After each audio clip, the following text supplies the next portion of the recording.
So first of all, wow, what a great turnout. And it's always a good problem when you have to steal chairs from other people to bring in here. There's a lot of faces that are really familiar, and there are some faces that are not so familiar. So I want to give everybody just a quick rundown of what the Indiana Recovery Network is, what it is not, kind of how it came to be born, and where it's at today. So the Indiana Recovery Network is a project within Indiana Addictions Issues Coalition, and it's driven by SAMHSA grant to help build recovery supports and community throughout the state. So when you think about different industry, either the state or outside third parties have created infrastructure for whatever that industry is. And unfortunately, when we think of substance use disorder, alcohol use disorder, treatment is often the goal, is what people focus on. Is how do we get people into treatment, how do we increase bed capacity, things like that. But that's not the goal for people with substance use disorder or alcohol use disorder or any other use disorder. Recovery is the goal. And so we focus a lot on that acute intervention that happens for 7 days, 30 days, 60 days. What we don't focus on is the ongoing process of them living their lives. So even think about that individually, think about it in the community. Again, how do we increase bed capacity? How do we get the immediate treatment available?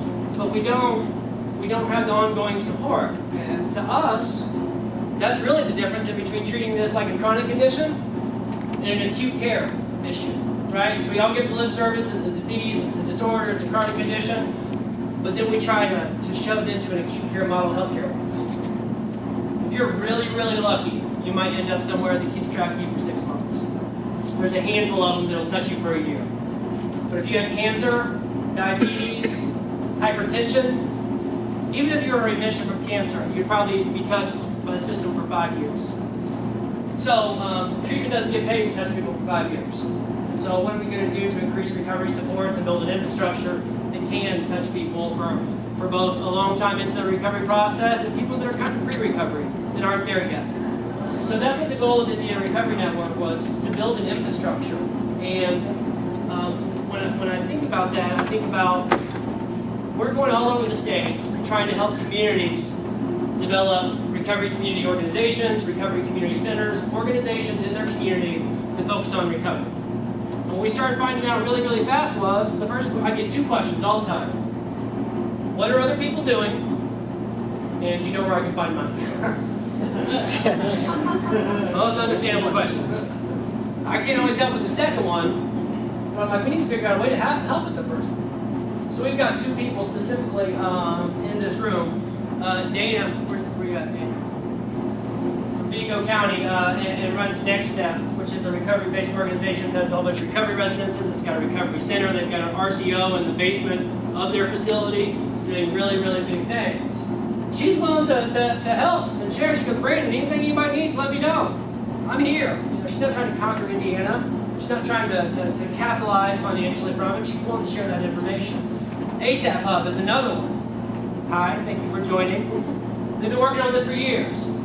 They've got white papers, they've got directions, they've got stuff. And so how do I connect that community that doesn't know what to do, that's got really talented people that says, hey, we want to do something.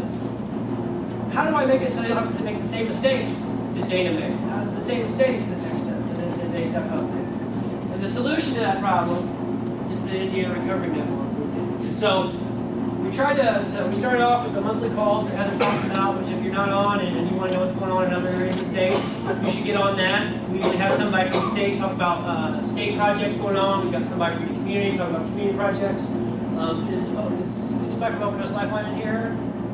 Savvy from Overdose Lifeline usually gives a policy update on the call, and that way we can disseminate this information to this recovery infrastructure that we're building. The lack of communication and ability to communicate has really been hindering our growth.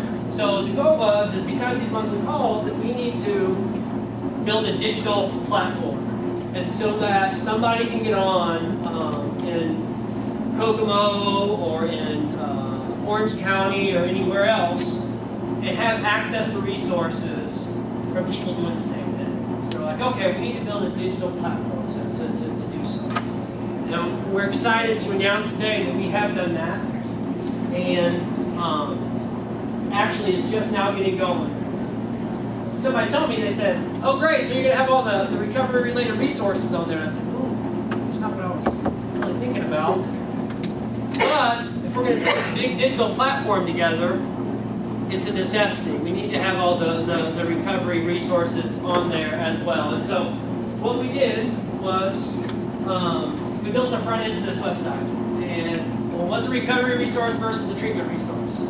So we went back to Samson. Samson has got 4 domains of recovery: health, home, community, and purpose. And so we've structured the website underneath those same domains. And so, you know, the state has a lot of amazing stuff going on. Our communities have a lot of amazing stuff going on. But they're not in one accessible area by any means. And so, enter the Indiana Recovery Network. Can you scroll up just a tad bit before you do that? Sure. We've been really fortunate to get support from all different areas. Director McClellan helped kick off our inaugural meeting last September. They heard about what we were doing, they sent over this. Governor Holcomb is committed to helping Hoosiers with substance use disorder achieve and maintain recovery by providing education and fostering further collaboration. That's what we're trying to do here, collaborate. The Indiana Recovery Network will play an important role in this effort. And so, in the spirit of this, we decided we need to talk to the biggest health experts in our state. Our Indiana Department of Health Commissioner, Dr. Christina Box, and Dr. Walthall as well. And they were more than excited to support this project.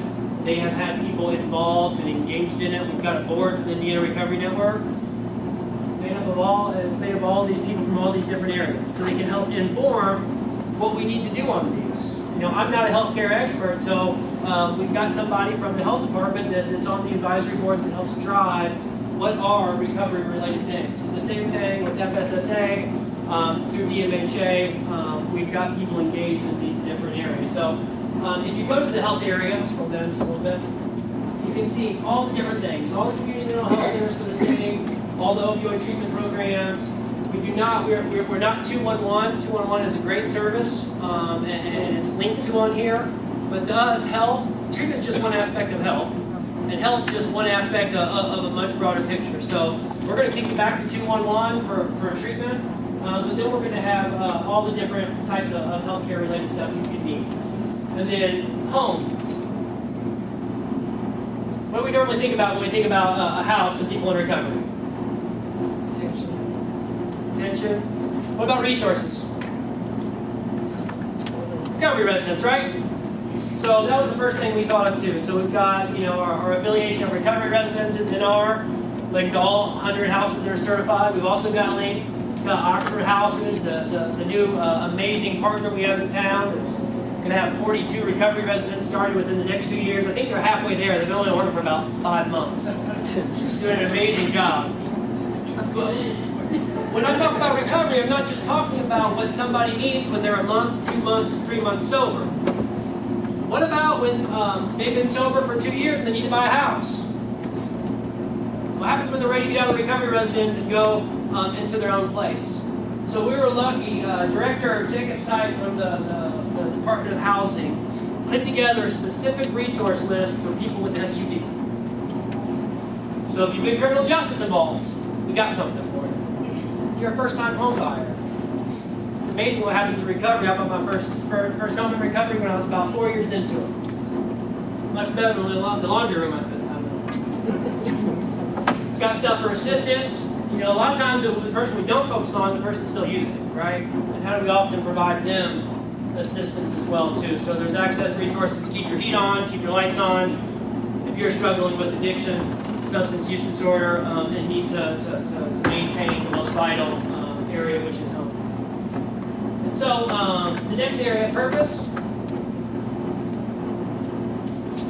2 big areas of purpose is what we get up and we do every day. Jobs, right? Education. And we were really, really lucky, actually through Mike Thibodeau and Indiana Workforce Recovery. Dr. Ellsperman came to the table too, started talking a little bit about this, and said, we'll give you guys whatever you need. They know the deal, they're the recovery support. They talk about how important it is for somebody's recovery capital to further their education. I say, whoa, she knows about recovery capital? And so work with them to help provide educational resources. We've got stuff for Hope Academy, the high school. We've also got the collegiate movement, IUPUI recovery network. Purdue's got one as well. So if somebody's in college and they need a safe group to hang around, we've got resources for that as well. And then, speaking of Indiana workforce recovery, a lot of people think of the chamber and they think of business, a big business, and maybe them even just trying to protect their tail. But they've been a vital partner in this, and not just staying in their lane of making sure that their employers had policy and procedure to support people with SUD, but ways to help find jobs too. And Mike's going to get to talk a little bit about how they've been able to bleed into that area in a little bit. And then the last one, which is the area that we live in personally, is the community area, right? Somebody said a long time ago, I think I watched a TED Talk, and they talked about, the opposite of addiction is not indeed recovery, it's connection. It's connection with family, it's connection with community, and this provides a list of resources from recovery community organizations like mine, or Overdose Lifeline, or Mercy's, or PACE, but also your other communities, your faith-based communities, your communities for 12-step recovery, smart recovery, all of those community-based social supports that people need to get plugged back in, which we know is so vital. So the reason I'm talking about this is, one, to tell you guys it's live, and if you want to actually become a member of it and be part of that collaborative effort, get together with Heather, and she will help you get signed up for that. If you know a community that's trying to put something together, let them know about it. There's an entry fee if you're in a specialized area. That entry fee is bringing something to the table. So if you're a healthcare agency, I want 5 documents on evidence-based practices that you do, because we're building this information hub, and it's only as good as the resources that are on it, right? And so we need to make sure that we got the most up-to-date information. We've been building it for a long time, but it can always be stronger. So I wanted to give a little layout before we brought everybody up here, so that you guys got an idea about these 4 domains, different aspects of the network. So first and foremost is to collaborate and bring people together, but it's also to make sure that these 4 areas, we've got services, robust services, and we can get those out to family and people